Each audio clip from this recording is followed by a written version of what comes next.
Bonjour à toutes et à tous, je suis très heureux de vous retrouver aujourd'hui pour une nouvelle vidéo où je vous propose de vous partager un document très utile, simplifié sur le sujet très complexe du millénium. Millénium, sujet hyper complexe, texte biblique qui se trouve dans le livre de l'Apocalypse au chapitre 20. Un sujet, moi, qui m'a toujours intéressé, du fait que j'ai souvent été en relation avec des groupes de personnes, des jeunes, des moins jeunes, qui ont souvent débattu sur la question du millénium. Et moi qui ne suis pas né dans une famille chrétienne et qui n'a pas eu le privilège d'avoir un enseignement dès le plus jeune âge sur divers sujets, je me retrouvais souvent dans ces discussions-là complètement perdu sur ce sujet, et je me sentais un peu comme un idiot qui était chrétien mais qui ne savait pas de quoi il était question. Donc j'ai approfondi le sujet. Au final, je ne suis pas plus avancé, puisque sur la question du millénium, il existe différentes écoles d'interprétation, et on n'a pas de réponse claire de la part du Seigneur à ce sujet-là. Le Seigneur nous a donné beaucoup d'informations très claires, autant il y a des autres passages où le Seigneur ne donne pas plus d'informations, mais il nous invite plutôt à mettre notre confiance et notre foi en action, et à lui faire confiance. On ne sait pas quand est-ce qu'il reviendra, on n'en connaît ni le jour ni l'heure, mais on sait qu'il reviendra. Donc sur le sujet du millénium, vous partagez simplement un petit document,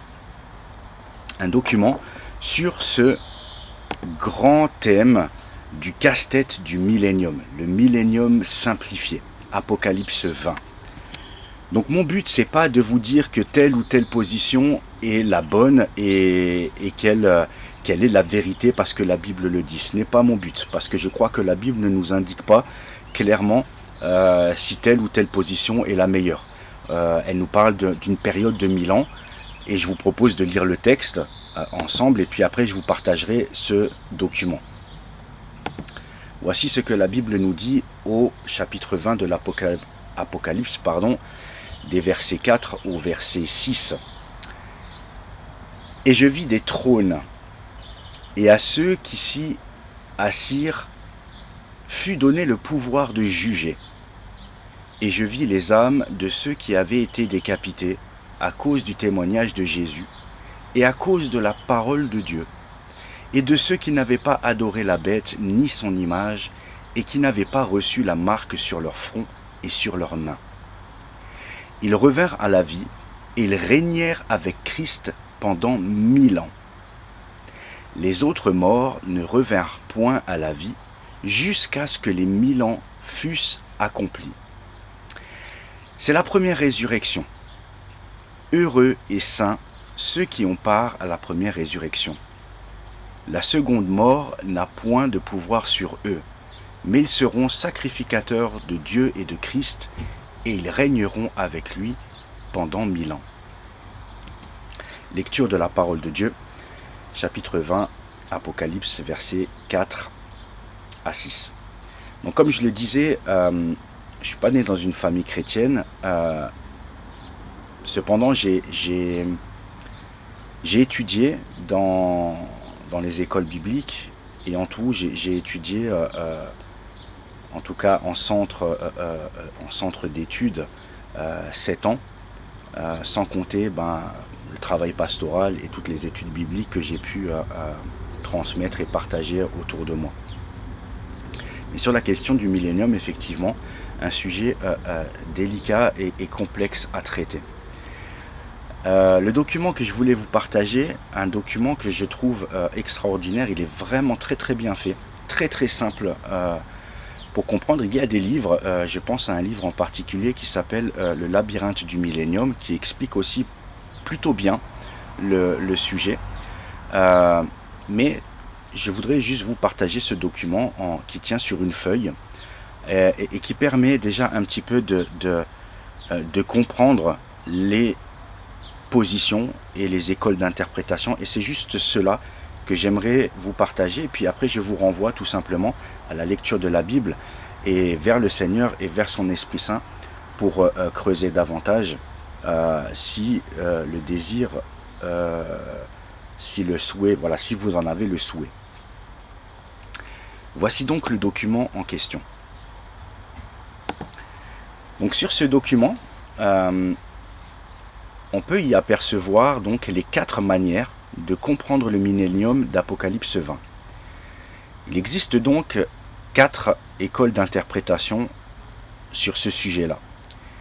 Il y a sur la première ligne l'interprétation amillénariste. Il y a en second l'interprétation post-millénariste. La troisième interprétation prémillénariste et l'interprétation dispensationaliste. Donc je ne vais pas faire de grands commentaires, je ne vais même pas en faire du tout en réalité, mais simplement voilà, vous voyez sur ce document très simple le mécanisme de chacune des interprétations. Et je vous invite juste à la consulter, à la regarder, et puis de manière complémentaire, de demander au Seigneur de nous aider dans la compréhension de ce texte-là. Je mettrai ce document-là en lien et partagé sur la chaîne. Et tout simplement aussi dire que il arrive souvent dans certains textes que, à force de chercher, on passe à côté de la vérité centrale du texte biblique.